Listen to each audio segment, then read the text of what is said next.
Bueno, muy bien, último tramo aquí en Campaña, tal como les habíamos anunciado. Hoy vamos a hacer en nuestro segmento El Análisis una mirada bien al interior y más precisamente a la zona norte, porque recibimos aquí en nuestro programa a Ernesto Nieto, director de la consultora Ágora, allí en Salto. Le agradecemos especialmente su presencia aquí en Estudios de la Red. Muchas gracias por la invitación, Nicolás. Bueno, y nos va a brindar una visión, una opinión calificada, entre otras cosas, porque usted reside en el interior, su consultora mide las intenciones de voto y las opiniones de la gente del interior. Eso para nosotros obviamente que tiene un plus muy importante. Le consulto, ¿cuál es la sensación que tiene usted con relación al clima previo a días nada más de las elecciones internas? Bueno, tú sabes que las elecciones que llamamos internas, que en realidad tienen poco de internas, porque en realidad no hace falta integrar ninguna colectividad para votar, sencillamente son elecciones primarias, que están primero que las demás, tienen la gran particularidad, que es una gran diferencia con el modus operandi habitual de los uruguayos, que no son obligatorias.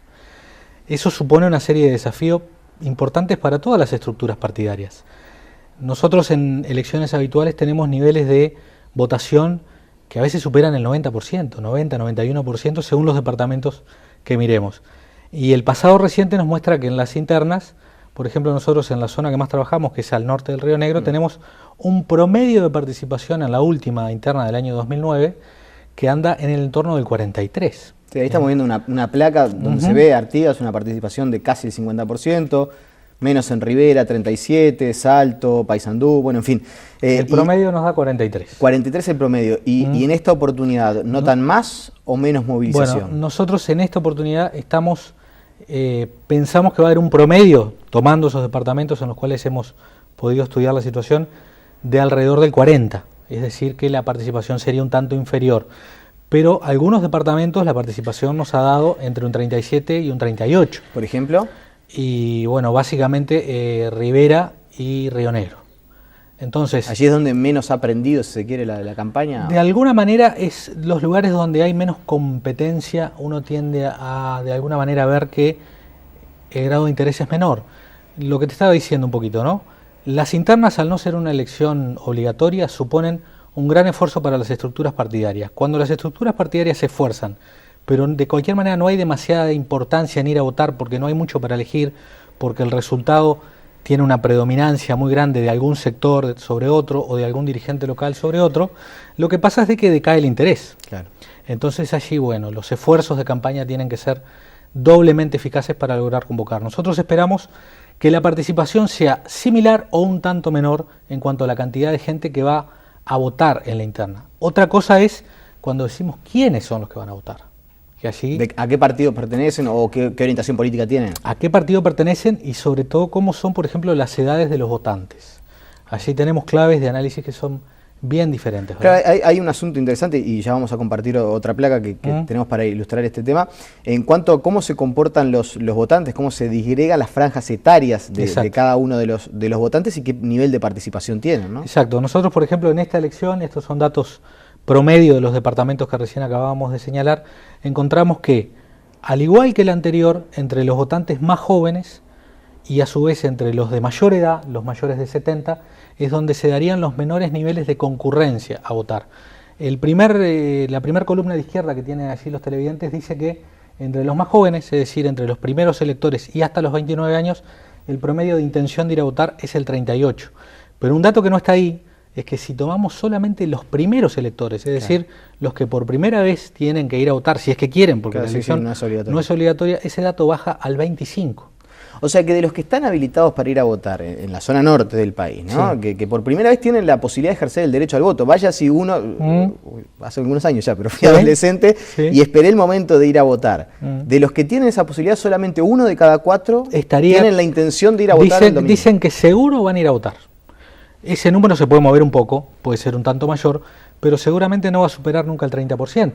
Porque es un poco más entendible y hasta explicable que las personas mayores, cuando no tengan la obligación de ir a votar, en el medio del invierno, muchas veces las dificultades de traslado, bueno, en fin, hay como una explicación que se puede encontrar más favorable a que el nivel de participación decaiga cuando no es obligatorio. Pero en el caso de los que tienen la primera vez la posibilidad de ir a votar, es un número que sorprende. Es un número que sorprende, pero que confirma un poco tendencias anteriores, Nicolás. Creo que allí lo que tenemos que utilizar para analizar es qué le está pasando a los jóvenes uruguayos y su vínculo con los fenómenos políticos. Como te decía antes, esta elección tiene de particularidad que depende mucho de las estructuras partidarias. Y las estructuras partidarias de verdad no están siendo lo suficientemente capaces de movilizar a grandes cantidades de jóvenes. No significa que no movilicen jóvenes, pero no en la magnitud que sucedía en otras épocas. Claro, sí, si tenemos que elegir un titular para la prensa es los partidos políticos no llegan a movilizar a los jóvenes.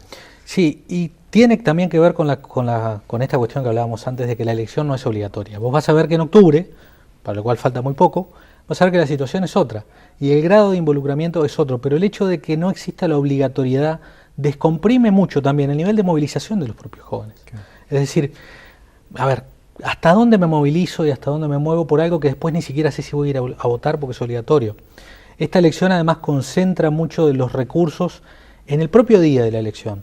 Aquellos sectores de aquellos partidos que están mejor preparados, que tienen mejor identificados a sus votantes, y ahora estamos haciendo la lectura típica del interior, que tienen listas de gente, de dónde viven, que son capaces de llevar a votarlo, consiguen mejores desempeños en el interior del país. Bueno, ese día. Es un fenómeno que hemos analizado aquí en Campaña y varios analistas coincidieron.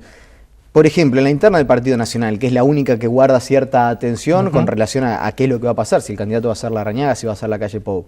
Hay quienes dicen, bueno, va a depender mucho de la capacidad de movilización que tengan ese día las distintas estructuras. Por un lado, Alianza Nacional, y por otro lado, mucho más extendido, pero el herrerismo, el viejo herrerismo.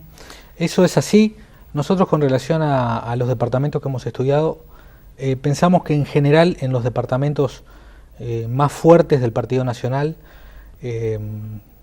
llámese Artigas, Paysandú, Río Negro, seguramente se dé en esos lugares específicos del país un triunfo de los sectores de Larrañaga. ¿En Artigas también? Sí. Mucho más competitivo en Artigas, ¿verdad? Mucho más competitivo que Paysandú y que Río Negro, por ejemplo. Y Artigas, que no es históricamente un feudo nacionalista, ¿no? No. De hecho, hubo solamente en la historia 2 gobiernos del Partido Nacional allí, al igual que en Salto, claro, donde también hubo solamente dos gobiernos del Partido Nacional. Por otra parte, esperamos que haya muy buenas elecciones del Partido Colorado como partido en Rivera y en Salto. Cuando digo muy buenas, si bien no compiten entre partidos, que el Partido Colorado va a marcar una cantidad de votos importante y con seguramente un resultado dispar.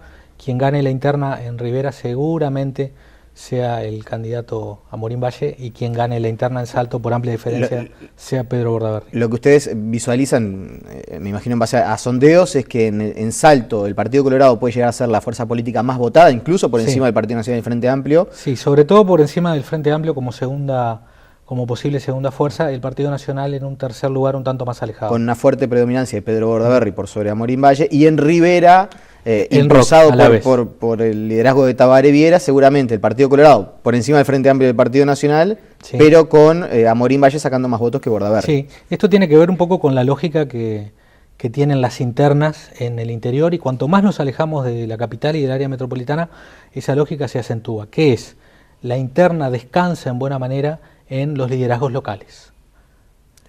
Los candidatos nacionales, a la inversa de lo que sucede muchas veces en la capital del país, se asientan fuertemente en las alianzas y en quiénes sean los líderes locales que los apoyan, quiénes son los que los impulsan, quiénes son los que ponen su nombre allí sobre el tapete. Entonces, eso le da también a la interna, sobre todo al norte del Río Negro, le da esa particularidad de que están los candidatos a presidente, que la gente los conoce, pero también juegan muy fuertemente qué hacen la clase dirigente local, cómo se mueve, cómo se prepara para ese día, y las alianzas fundamentalmente al interior de los partidos, cómo se dan.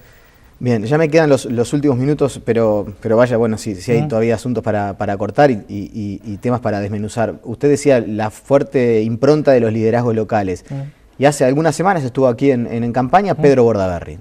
Y destacaba la figura de Germán Coutinho como alguien a quien probablemente le augurara un futuro de hasta incluso, él decía, voy a impulsarlo a la presidencia de la República. Ustedes conviven con Germán Coutinho en Salto a diario. ¿Qué rasgos tiene el liderazgo de Coutinho por sobre otros que aparecen en la región?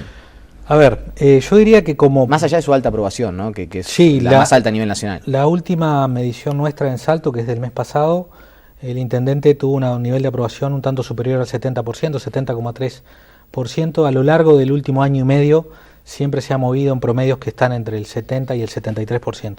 aproximadamente, lo cual marca un cambio histórico con los anteriores intendentes departamentales. Pero me parece que hay una gran capacidad de comunicar, y de comunicar no solamente a partir de la gestión, que es lo que normalmente los gobiernos hacen, sino a partir de construir un fuerte liderazgo político con una estructura político-partidaria muy desarrollada.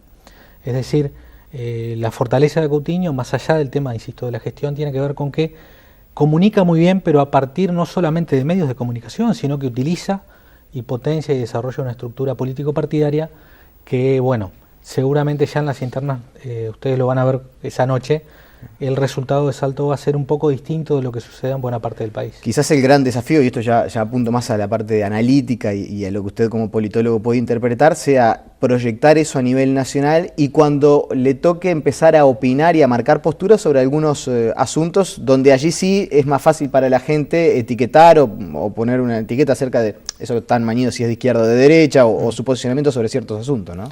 Mira, Nicolás, la historia nuestra como país con los liderazgos que se construyen desde fuera de Montevideo no es muy buena. Fíjate, por ejemplo, a Larrañaga cuántos años le ha llevado y todavía no ha logrado, por ejemplo, acceder a la presidencia de la República, y siendo alguien que viene de un lugar muy cercano al nuestro. Todos los liderazgos que se construyen al norte del Río Negro tienen el triple de esfuerzo que los que se construyen hacia el sur. Eso tiene que ver con nuestra matriz fuertemente centralista. Lo que tú decís, yo lo comparto. En la medida en que un liderazgo trasciende las fronteras de su departamento y comienza a ser visto por propios y ajenos en base a una postura ideológica, bueno, allí comienzan los problemas para construir. Tenemos muchos ejemplos de intendentes del interior que han intentado desembocar, incluso en la propia capital del país, y no les ha ido muy bien. Por decir uno, Carminati, ¿no? Alguien que fue absolutamente un referente de la política de Río Negro y sin embargo no pudo trascender demasiado sus fronteras. Entonces, la ecuación norte del Río Negro con liderazgos nacionales, bueno, tiene ciertas particularidades que solamente el tiempo me parece que nos va a poder decir hasta qué punto pueden cuajar o no. Bien, le agradecemos su presencia esta noche y vamos a seguir en contacto, obviamente, aquí en la pantalla de la red junto con ustedes y la gente de Ágora Salto. Muchas gracias. Nosotros nos despedimos, nos reencontramos el próximo miércoles a las 21 horas con una nueva entrega de En Campaña. Como siempre decimos, analizando la situación del interior, buscando sus soluciones.